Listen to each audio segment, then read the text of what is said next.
아구 여러분 안녕하십니까? 9월 17일 제3주 자연과학의 이해 원격 강의 시간입니다. 제2주 그 강의에서 과제가 있었죠. 여러분이 과제를 제출한 현황을 엑셀에 체크를 했으니까 메일로 보낸 날짜를 이제 요일로 어느 요일에 제출했는지로 표시를 했습니다.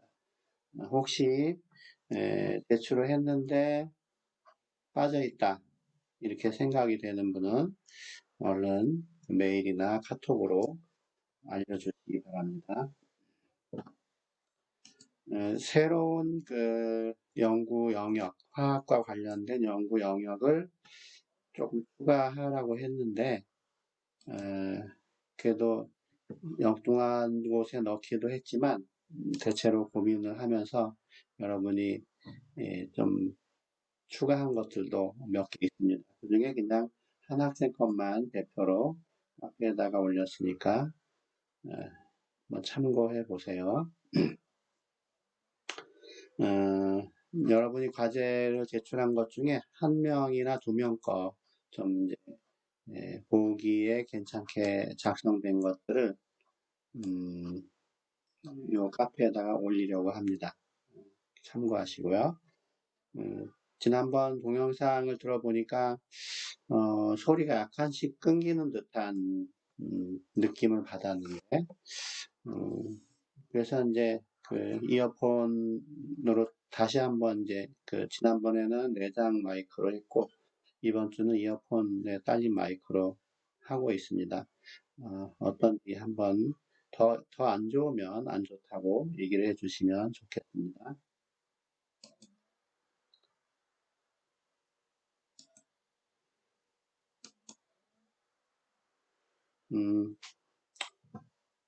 자, 지난 시간에 물리적인 성질에 대해서 물리적인 성질, 화학적인 성질, 물리적, 화학적 변화, 크기 성질, 세기 성질 등에 대해서 얘기를 했죠.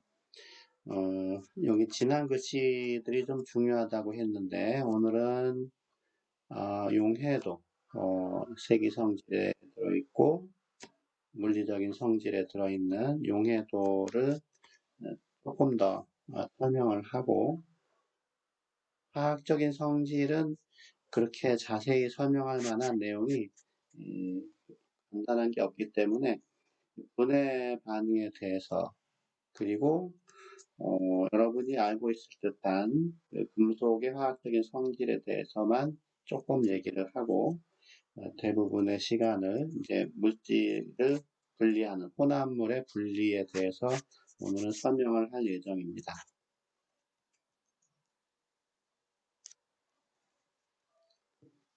용해도를 얘기한다 그랬죠. 용해도라는 것은 뭐 기체는 좀 그렇게 잘 쓰지는 않는데 여기 보니까 1리터에 10의 마이너스 세제곱몰, 그냥 밀리몰 이런 뜻이에요. 물 1리터에 몇 밀리몰이 녹느냐. 여기서 이제 수치를 얘기하려고 하는 것은 아니고 기체가 물에 녹을 때에는 이게 이제 포화될 때까지 이제 더 이상 안 녹을 때까지 녹였을 때 몇 밀리몰이 녹았느냐 하는 건데 전체적인 흐름만 얘기를 하려고 해요. 전체적으로 이 기체들의 용해도라는 것은 온도가 높아질수록 줄어든다. 찬물에는 비교적 많은 양의 기체가 녹아 있는데 온도가 점점 따뜻해지면 올라가면 그 녹을 수 있는 양이 전체적으로 이렇게 내려가는 추세죠. 하는 거예요. 그래서 산소 같은 것도 보니까 절반 정도 그쵸? 한 0도 가까이에 있을 때 하고 30도 때 절반 정도밖에 안 녹아요. 이제 정도로 있는 경우는 좀 드물지만 바닷물이 뭐 한 20도 정도를 유지하고 있다가 30도 정도 되면 이게 엄청난 온도 변화인데 그러면 산소의 녹을 수 있는 산소의 양이 이렇게 줄어드는 거죠. 교재에 보면 그 일반화 교재에 보면 이제 두 가지 그 그림이 나와 있는데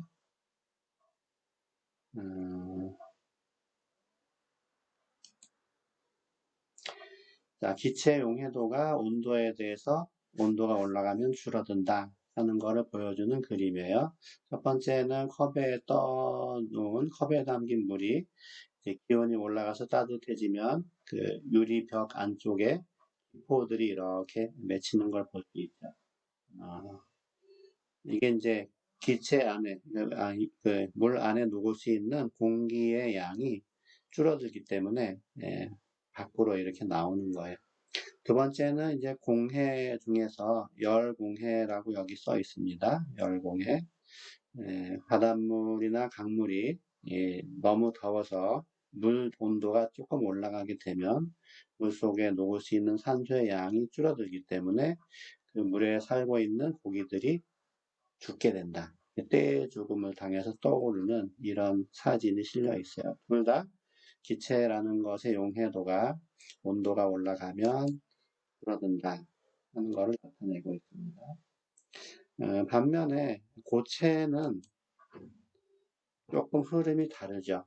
이게 이제 고체가 온도에 대해서 어떻게 녹을 수 있느냐 이걸 나타내주는 그림인데 그 질량 관계가 조금 다릅니다. 우리가 고체에서 용해도라 그러면 이때는 이제 물을 100g으로 제한을 해요.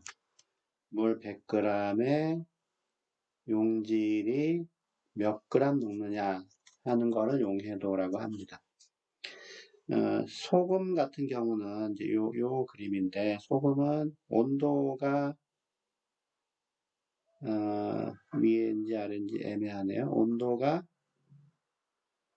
올라가도 녹을 수 있는 양이 변하지를 않아요. 그냥 전체적으로 한 35g, 기억에는 35g 정도 되는데 35에서 38g 정도 되는데 이 세로축이 너무 압축을 해서 이 모든 그 그림을 싣기 위해서 압축을 했기 때문에 정확한 거는 읽기가 좀 쉽지 않은데 그 정도 0도에서 녹을 수 있는 양이나 100도에서 녹을 수 있는 양이나 별 차이가 없다.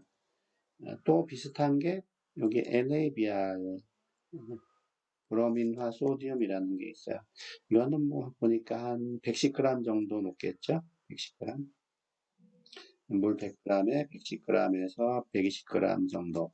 별로 변화가 없는 것들이 두 개가 있습니다. 반면에 질산 포타슘이라고 하는 거는 곡선의 그 변화가 온도에 대해서 곡선의 변화가 상당히 커요. 이런 식으로 한 20도쯤에서는 NABR이 KBR보다 훨씬 많이 녹는데 한 80도쯤 되면은 이번에는 질산 포타슘 KNO3가 170g 정도 녹으니까 훨씬 더 많이 녹는 거죠. 고체는 용해도가 온도가 올라가면 증가한다. 대체로 증가한다. 이렇게 말을 할 수 있지만 항상 증가한다고 말을 하지는 않는데 거기 보니까 감소하는 것도 가끔 있습니다. 그냥 대체로 증가한다. 이 정도만 얘기할 수가 있겠네요. 예외도 있으니까. 이 온도에 대해서 녹을 수 있는 양이 변화되는 그 정도가 큰 거와 그렇지 않은 것들이 이제 용질들이 섞여 있을 때 이거를 분리하는 방법이 이용해도 곡선을 이용하면 이제 분별 결정이라고 해서 있어요. 후반부에 설명을 할 건데 이런 거는 계산 문제에도 가끔씩 등장을 합니다.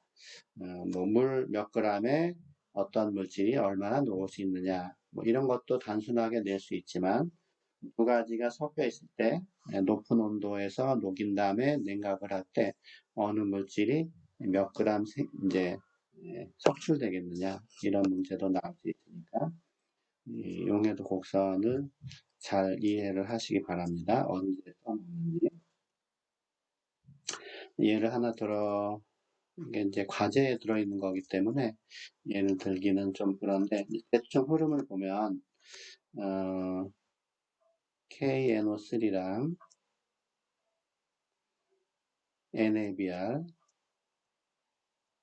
무기죠. 이 별로 변화 없는 거와 급격하게 변하는 거. 얘네들을 100g씩 합쳐요. 이 다 하얀 고체이기 때문에 뭐 소금에 설탕이 섞인 것처럼 하얀 고체 두 개가 섞여 있으니까 분리하는 거는 물리적으로 분리하는 게 쉽지가 않은데 이제 얘를 물 100g에 집어넣고 80도 정도로 가열을 합니다. 그럼 80도에서는 NABR도 그렇고 KNO3도 그렇고 다 100g 이상이 녹으니까 다 녹겠죠. 이 용액을 20도 정도로 낮춰요. 뭐 0도까지 갈 필요도 없어요. 20도 정도로 낮추면 이제 20도에서 읽어보면 이제 그 NABR은 여전히 녹을 수 있는 그 양보다 적은 양이니까 녹아 있는 거고 KNO3는 읽어보면은 이제 몇 g밖에 못 녹으니까 만약에 30g 녹는다 그러면 70g이 석출되겠죠. 그거를 거름 종이로 걸러서 이렇게 말리면은 이 혼합물에서 완벽하진 않지만 KNO3를 70g 정도 회수하는 분리하는 결과를 얻어진다. 오늘의 그 과제는 요 질량을 조금씩 바꿔서 계산하는 거예요. 방금 설명한 것과 흐름은 똑같으니까 참고를 하시기 바랍니다.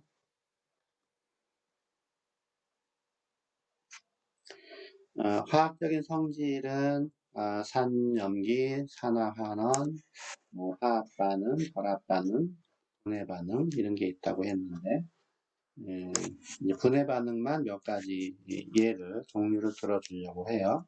분해라는 거는 어떤 화합물이 원소로 나누어지는 거를 분해라고 해요. 물론 큰 화합물이 작은 화합물로 나눠질 때도 분해라고 하지만 일반적으로 좀 예를 들기 쉽게 하기 위해서 화합물이 각각의 원소로 나누어지는 것을 이제 분해라고 한다. 이렇게 얘기를 하면 보통 분해는 저절로 분해되는 것도 있지만 일반적으로 자극을 가해줘야 되는데 여기서 자극이라 그러면 주로 이제 에너지 입장에서 에너지를 공급한다는 뜻인데 전기 에너지를 가하면은 그렇게 해서 분해되는 것을 우리는 전기 분해라 그래요. 뭐물 같은 거 전기 분해하면은 양극에서는 수소, 음극에서는 산소. 부피의 비로 수소와 산소가 2대1. 뭐 이런 거 이제 상식적으로 아는 사람들도 있을 텐데 물을 전기 분해한다. 광분해는 뭐 이제 오염 물질 중에 플라스틱이나 비닐 같은 게 몇 년, 몇십 년이 지나도 땅속에 묻힌 채로 아니면 그냥 이런 그 표면에 굴러다니면서 썩지 않아서 문제인데 그거를 이제 광분해되는 비닐이나 플라스틱으로 이제 만들면 그런 그 성질을 가진 걸 만들면 이제 빛을 받아서 뭐 한 2, 3년 지나면은 분해돼서 지표면으로 흡수가 된다든지 이렇게 해서 오염을 좀 덜하게 만드는 그런 물질들이 있는데 빛을 받아서 분해하는, 빛 에너지를 받아서 분해하는 반응을 광분해라고 합니다. 열 분해는 열 에너지를 공급하는 거죠. 이제 그 가열을 했을 때 분해되는 거. 이거는 주로 예를 들 수 있는 것이 석유 제품이에요. 분자량이 큰 탄소 사슬이 긴 석유에다가 열을 가하면 이제 탄소 사슬이 짧은 걸로 이렇게 쪼개지는데, 이제 그 석유나 휘발유나 이런 그 원료의 입장에서는 분자량이 긴 것보다는 적당히 짧은 것이 연소되는 효율이 좋기 때문에 짧은 게 더 고급이거든요.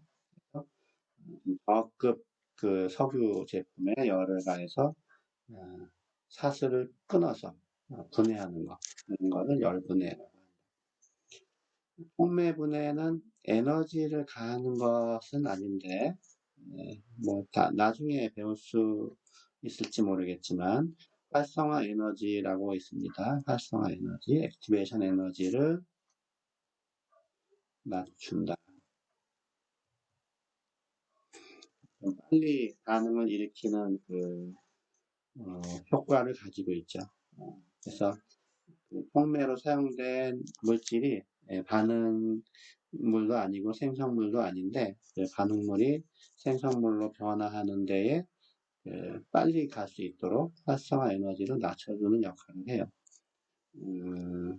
우리가 상처가 났을 때 소독약을 바르는 것 중에 과산화수소수라고 있는데, 이게 이제 혈액 속에 있는 그 혈이온 같은 거, 또는 뭐 이산화망간이라고 하는 촉매 같은 걸 넣어주면 얘가 물하고 산소로 분해를 하는데, 가만히 놔둬도 과산화수소는 분해를 하지만 이거는 뭐 몇 년이 걸릴 정도로 긴 세월을 두고 봐야 되는데, 촉매를 여기다가 가하면 뭐 몇 분 안에 다 이렇게 분해를 해버려요. 그리고 촉매를 가해서 분해하는 걸 촉매 분해라고 한다. 그 다음에 이제 여러분이 아는 사람도 있는데, 금속이 화학적인 성질 얘기하는 겁니다. 금속이 이온으로 변할 때에 어떤 금속이 더 잘 변하느냐. 이온으로 된다는 건 전자를 버린다는 건데, 뭐 마그네슘하고 철하고 있으면은 철이 더 이온화되는 입장에서는 마그네슘이 더 잘 됩니다. 이런 그 금속들 중에 어떤 게 이온화가 잘 되느냐 해서 이온화 경향이라고 외운 사람들이 있을 거예요. 외운 것들을 이제 생각을 해보면 이런 식으로 갑니다.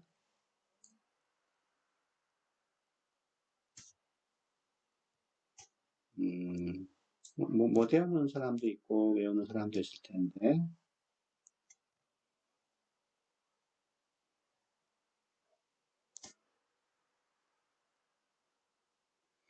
그래서 이제 포타슘, 칼슘, 소듐, 마그네슘, 알루미늄, 아연, 철, 니켈, 주석, 납, 구리, 수은, 은, 백금, 금, 이런 식으로 왼쪽으로 갈수록 이온화 경향이 세다. 이제 화학적으로는 산화 되려는 성질이, 일반적으로 금속이 반응한다는 건 산화된다는 거예요. 이건 금속의 활동도 서열이다. 이렇게 얘기를 합니다. 금속이지만 여기 수소가 들어있는 거는, 수소는 이제 산 염기할 때 산을 대표하는 물질로서 추가를 한 것이기 때문에 이 수소보다 왼쪽에 있는 것은 산에 녹는다, 이렇게 생각을 하면 되고, 수소보다 오른쪽에 있는 거는 산에 안 녹는다. 이게 단순하게 치환 반응 입장에서 녹고 안 녹고를 얘기하는 거예요. 조금 이제 반응이 복잡해지면 구리가 질산하고는 반응을 해요. 예. 자, 물리적인 성질과 화학적인 성질은 이 정도 하면 될 것 같습니다. 이제 본격적으로 이제 물질의 혼합물의 분리, 물질이라기보다 혼합물의 분리.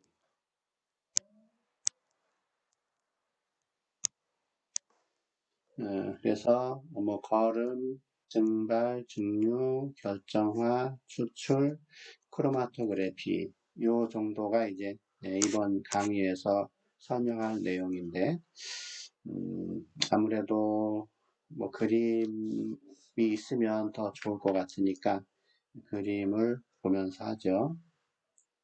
그림을 보면서 필기를 할 테니까.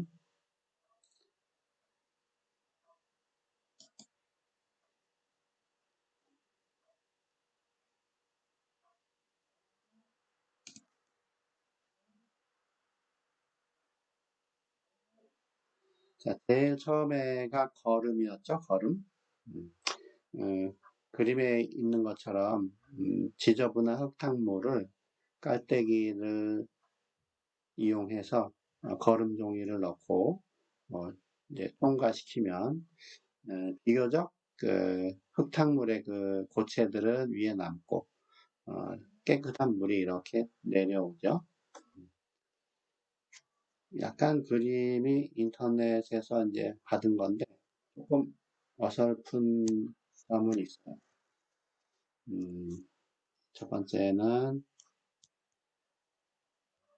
걸음. 뭐 경우에 따라서는 위에 있는 거를 우리가 활용하기도 하고 또 어떤 경우에는 아래에 있는 거를 활용하기도 하겠죠. 우리가 이제 커피를 이제 좀 좋아하는 사람들이 직접 내려 마시는 사람들은 아래 나오는 그 커피를 마시니까 그 찌꺼기들은 버리고 그때는 이제 아래를 이용하는 거고 또 위에 이제 남는 고체들이 필요한 경우에는 또 위에 거를 이용할 수도 있습니다. 음, 걸음종이에 걸음종이가 이렇게 있는데 걸음종이의 그 작은 그 틈들 그 틈의 크기에 따라서 틈보다 작은 입자는 통과하고 큰 입자는 걸러지는 그런 효과를 이용하는 것이 걸음이에요.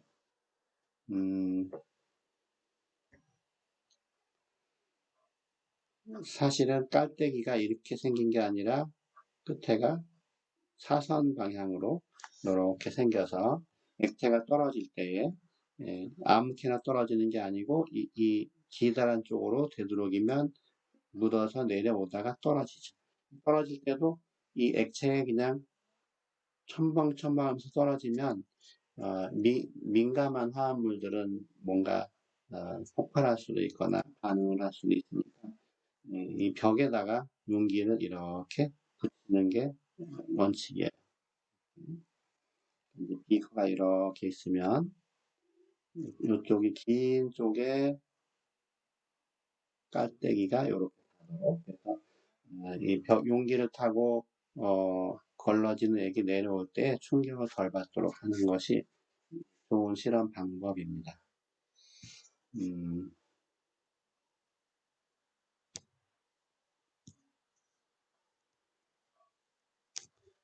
그 다음에는 또 뭐가 있을까요?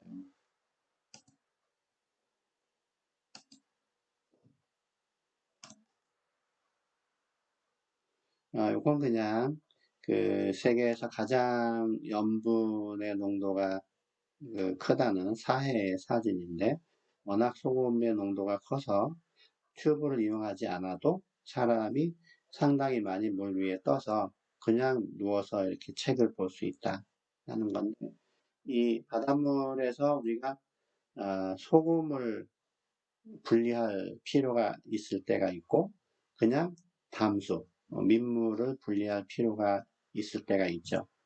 그때 이제 각각 분리하는 방법인데 소금을 필요로 할 때는 물을 날려버리면 되니까 이때는 우리는 증발이라 그래요. 증발. 염전의 모습인데 염전에서 바닷물을 이 넓은 그 마당에다가 얇게 가둬놓고 한 며칠 동안 가만히 놔두면 햇볕에 물이 다 증발하고 소금이 가라앉게 되죠. 소금만 남아있게 되는데 소금을 이제 삽으로 긁어 모아서 이렇게 쌓아놓고 좀 더 정제를 해서 팔면은 우리가 먹는 소금이 되는 거예요. 증발 그러면은 뭐라고 해야 될까요? 처음에는 거름이 하나 나왔고, 두 번째는 증발인데, 증발은 비발성 용 고체 저주로 플러스 물이 아니라도 상관없습니다. 물이 있는 혼합물이 이렇게 있을 때 여기서 우리가 뭘 얻는 거냐? 용질을 얻는 거다. 액체는 그냥 날려버리는 거예요. 증발. 증류라고 하는 것은 단순 증류가 있고 분별 증류가 있어요. 단순 증류가 지금 말한 이 바닷물에서 예를 들어서 물을 분리하는 것. 용질들은 별로 우리가 가치가 없어서 관심이 없고 물만 분류하는 거예요. 자, 요 경우에는 이제 그림이 그러니까 사진이 여기 있었죠.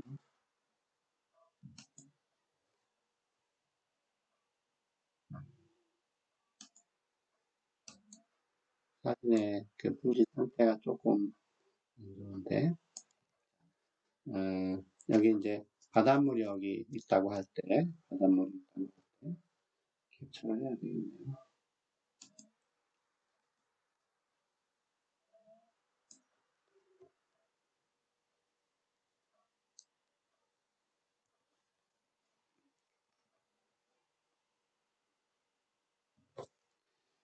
둥근 플라스크에다가 이제 바닷물을 담고 가지가 달린 관이 있는데 애초에 플라스크가 그렇게 생긴 것도 있습니다. 가지가 달린 관을 꽂고 이 관에다가는 냉각기라고 하는 것입니다. 냉각기를 연결하고 냉각기는 중앙에 통로가 있는데 그 주변을 원기둥으로 둘러싼 거예요. 그래서 물이 주변에 흘러갈 수 있게. 그리고 이제 마지막에 나오는 관 끝에 액체를 받을 수 있는 용기를 하면 되는데 현재 물이 열을 가해서 물이 끓으면 소금물이니까 소금은 뭐 훨씬 높은 온도가 돼야 녹거나 그럴 테니까 물이 이제 끓겠죠. 100도가 되면 물이 끓어서 수증기가 이렇게 나와서 옆에 가지를 타고 가다가 산물이 여기서 들어가서 계속해서 순환을 하니까 이곳의 온도가 한 뭐 20도 정도 될 텐데 그 수증기가 와서 금방 식어서 액체로 돼서 이렇게 떨어져요. 그러면 이제 이 물은 소금이 전혀 없는 담수가 되는 거죠. 흔히 말해서 증류수라고 하는 겁니다. 뭐 장치에 대해서도 뭐 설명하자면 몇 가지가 있지만 오늘은 그냥 분리하는 그 종류만 얘기하는 거니까 지금 고체가 물에 녹아 있을 때 비휘발성 고체가 물에 녹아 있을 때 물을 해소하는 물을 분리하는 그 방법 그거를 종류 그 중에서도 한 번 기체로 돼서 액체로 연결되는 이 과정이 한 번만 이루어지는 것을 단순 증류라고 한다.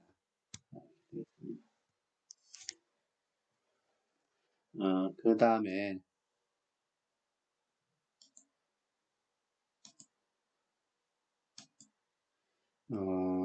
이것이 한번 하니까 다음 화면으로 안 넘어가네요.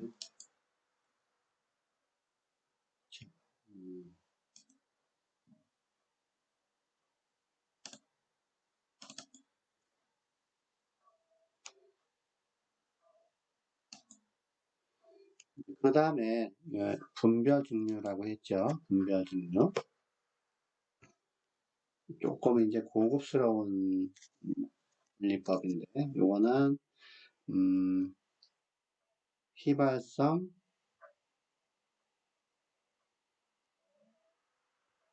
액체 혼합물 예를 들어서 술 같은 거 생각하면 돼요. 술은 이제 주 성분이 물하고 에탄올이죠. 알코올. 물도 끓이면 수증기로 이렇게 증발을 하고 에탄올도 끓이면 좀 더 빨리 증발을 하죠. 둘 다 휘발성이 있는 건데 휘발성이 에탄올이 좀 더 커요. 그래서 물하고 에탄올이 섞여 있는 혼합물에서 물과 에탄올을 분리하는 방법. 이게 이제 분별 증류인데 이게 둘 다 이제 막 그 기체로 되니까 분리하는 게 만만치가 않습니다. 장치 그림은 이렇게 생겼는데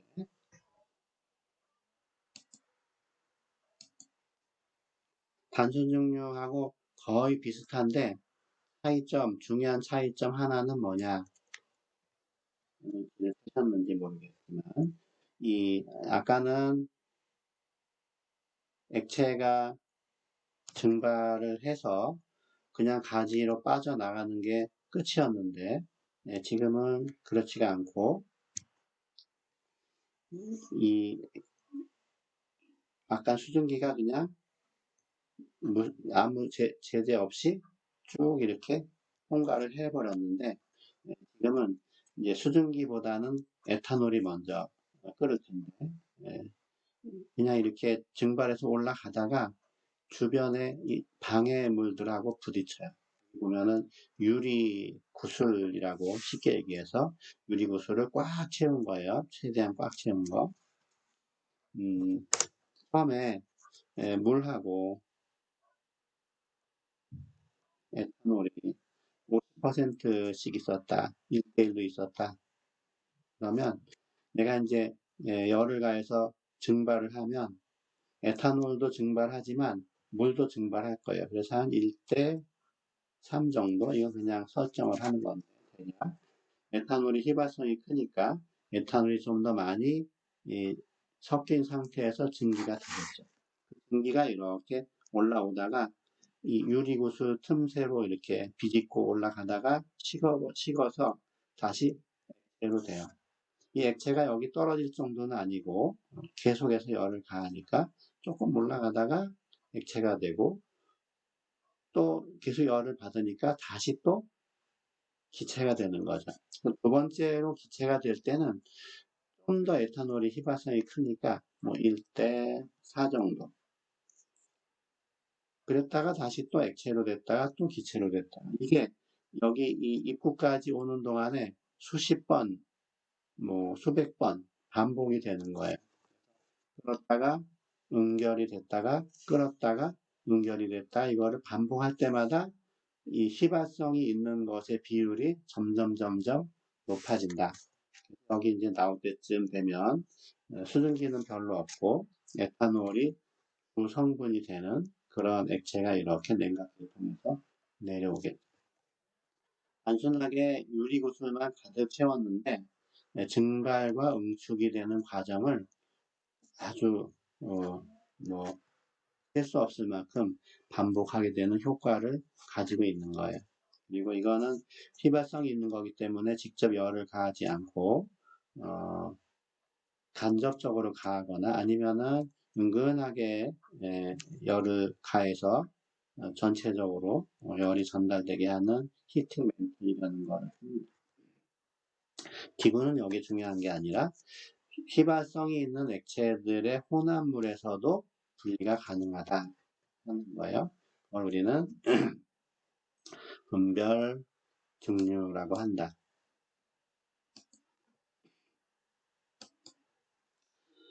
그 다음에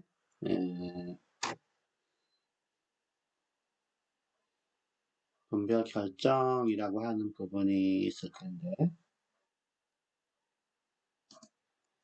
결정화라고 되어 있죠. 결정화 추출 크로마토그래피 이렇게 지금 남아있는데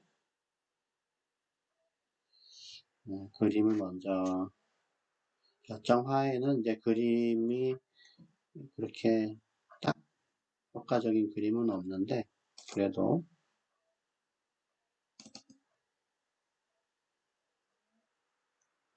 이거 이제 다른 데서 복사해온 용해도입니다. 아까는 기체와 그 고체가 따로 있었는데 여기는 기체도 섞여 있어요. 암모니아, 뭐 이산화황 이런 식으로 물에 잘 녹는 기체들이.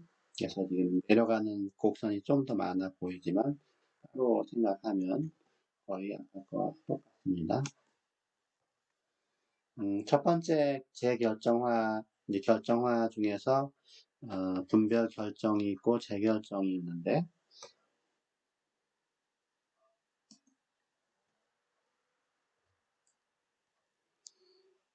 다음 분리법, 결정화, 어,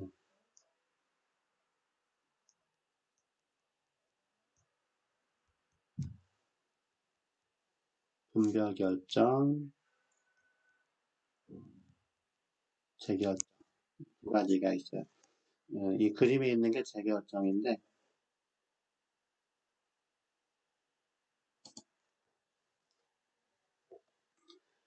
첫 번째 그림은 여기 이제 막 어떤 고체에 불순물이 많이 들어있는 혼합물이에요. 주 성분이 이제 고체인데 불순물이 소량 들어있다. 한 95%, 5%. 그래도 이 정도 비율이면 깨끗한 거는 아니기 때문에 우리가 이제 식용이나 아니면 실험실에서 쓰려면 거의 99% 이상 되도록 순도를 높여야 되는데 이럴 때 이제 이 고체를 불순물 있는 고체를 녹인 겁니다. 녹이려고 물을 분 거예요. 그래 놓고 가열을 해요. 가열을 하면 전체적으로 용해도가 이제 높아지니까 다 녹죠. 불순물은 워낙 작기 때문에 처음부터 녹아요. 그래서 주 성분인 고체와 불순물을 같이 녹였다가 다시 냉각을 해요. 그러면 이제 용해도 차이 때문에 그 고체가 석출이 되는데 이때 석출이 될 때는 불순물은 여전히 녹아있는 채로 물속에 있고 이제 결정이 이렇게 바닥에 또는 기벽에 쌓이는데 이때는 거의 순수한 고체가 원화된다.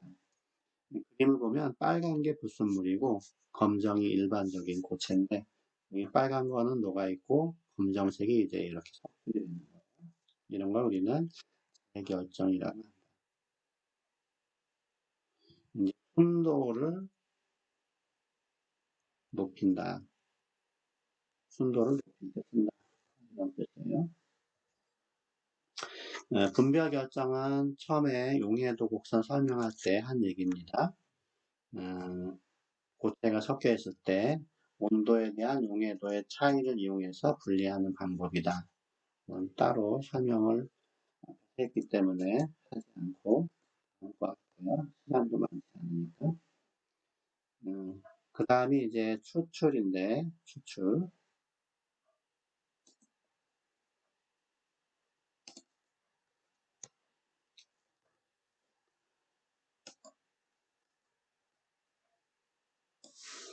추출에서는 설명하려면 좀 이제 말이 길어지는데 그래도 간단하게 되도록하면 할게요. 추출이라고 하는 거는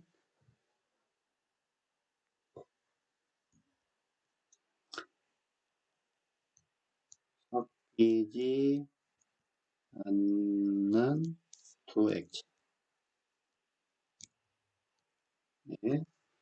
선택적으로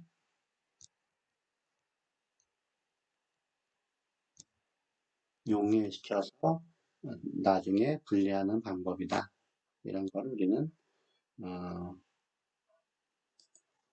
추출이라고 한다. 추출이요.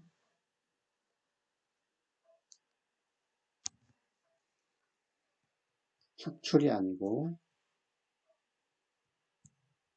추출이에요. 추출. 쉽게 얘기해서 인삼에 있는 약용 성분, 은행잎의 혈액순환을 이제 잘 하게 하는 어떤 성분, 잎사귀에 있는 뭐 엽록소, 아니면 비타민, 이런 특수한 성분들을 우리가 분리하고 싶을 때 하는 방법인데, 막 그 녹색 잎사귀, 아니면 은행 잎을 막 으깨서 즙으로 만든 다음에 이제 여기다 집어넣는 건데, 이걸로 있는 이제 분해 깔때기라고 해요. 분해 깔때기. 여기서 이제 물하고 적당한 유기용매를 넣고, 여기 보면 물은 극성이 있고, 이 기름은 극성이 없다. 안 섞인다. 이런 뜻인데, 적당량을 넣고 이렇게 층을 만들어요. 그래 놓고 아까 그 은행잎을 으깨 있는 액체를 여기다가 집어넣죠. 시료를 막 섞은 다음에 가만히 방치하면 일반적으로 유기 물질들은 여기에 녹아요. 유기물은 뭐 약용 성분 같은 거. 그리고 이제 무기물들은 여기에 녹죠. 우리가 비타민도 비타민도 기용성하고 수용성이 있는 거 아는 것처럼 수용성은 여기에 녹고 지용성은 여기에 놓게 되죠. 같이 들어있던 혼합물에서 각각 분리가 되는 거예요. 어떤 거는 유기층으로, 어떤 것은 물층으로. 조심스럽게 이 코프를 열어서 물층만 쭉 내린 다음에 뭐 물을 날려보내고 고체를 넣고 나중에 또 유기층을 또 좀 내린 다음에 얻어서 적절하게 용매를 날려버리면 시료에 있던 어떤 유기물들을 분리할 수 있다. 홍삼정 같은 거 이런 것도 다 이런 추출을 이용한 거예요. 그래서 추출을 이용해서 특정한 성분을 우리가 얻어내면 그걸 우리는 추출액이라 그래요. 엑기스라는 말 쓰는데 엑기스라는 말보다는 또는 원액 뭐 이런 말이 더 좋습니다. 그 다음에 이제 마지막으로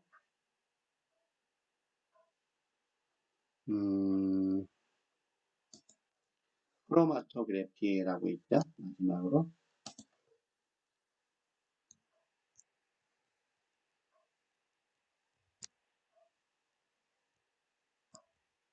크로마토그래피.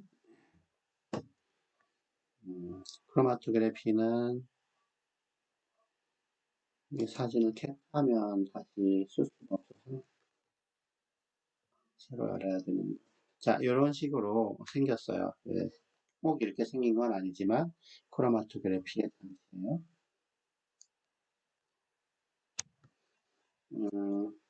기다란 그 원기둥에 어떤 충전재를 채워요. 이거 우리는 이제 정지상 고정돼 있다. 정지상이라 그러고 용매를 이제 미리 보내서 축축하게 적신 다음에 혼합물을 소량 떨어뜨려서 용매를 계속 붓는 거예요. 아까 은행잎이라 그러면 은행잎 그 액을 몇 방울 넣고 물을 계속 붓는 거죠.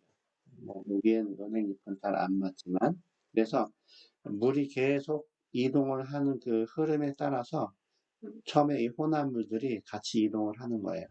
근데 이 각각의 물질들이 정지상을 이루고 있는 물질하고 뭔가 좀 공통 부분이 있으면 얘네들하고 이제 천천히 이렇게 내려오게 될 것이고 이 정지상하고 별로 공통 부분이 없으면은 물의 흐름에 따라서 그냥 이렇게 빠져나오는 거예요. 이제 정지상에다 어떤 거 쓰느냐에 따라서 혼합물 중에 누가 빨리 나오고 늦게 나오고 하는 정도가 달라지게 되는데 뭐 그렇게 해서 분리가 되는 것 이걸 우리는 크로마토그래피라고 한다. 크로마토그래피는 좀 정밀하게 실험을 하면 굉장히 소량의 혼합물들도 확인할 수가 있는데 이게 이제 전문적인 기기를 이용한 크로마토그래피의 결과 사진이에요.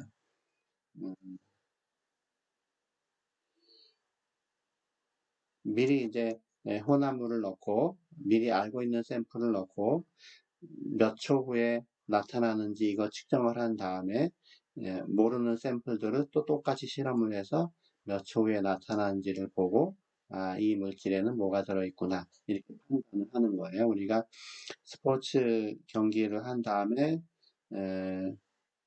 이제 입상자들한테 약물 복용 그 테스트를 하는데 그때 이용하는 것이 이제 크로마토그래피예요. 굉장히 정확도가 높은 거죠. 그래서 오늘은 뭐 시간이 그렇게 많지 않은데 분리하는 그 몇 가지 방법에 대해서 초점을 두고 설명을 했거든요. 앞에 물리적인 성질 용해도를 했고 화학적인 화학 변화 조금 얘기하고 이 정도로 하고 과제를 알려드릴게요. 과제는 아까 그 용해도 곡선에 있던 물질하고 똑같아요. KNO3, KBr. 둘 다 하얀 고체인데 얘네들을 만약에 100g이었으니까 이번에는 50g. 이것도 50g.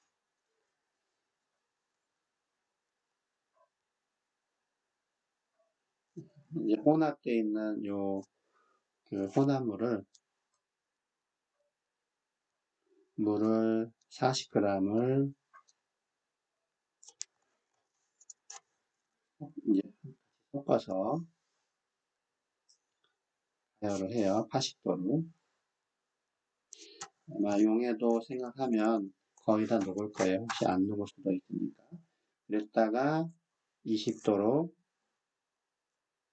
냉각을 하면 이 중에 어느 물질이 몇 그램 석출이 되겠는가 요거를 계산하는 겁니다. 용해도 곡선을 읽어서 계산하는 건데 전부 다 비례식으로 읽으면 돼요. 용해도라는 거는 물 100g에 용질이 몇 그램 녹느냐 이걸 나타낸 표이기 때문에 이 표를 보고 얘네들이 각각 얼마나 녹는지를 해서 용해도를 벗어나는 것만큼 석출이 된다. 하면 됩니다. 조금 뭐 어려울 수도 있겠어요. 그 처음 접하는 사람한테는 친구한테 물어보든지 해서 한번 풀어보세요. 오늘 수업은 이거 여기까지 하겠습니다. 수고하셨습니다.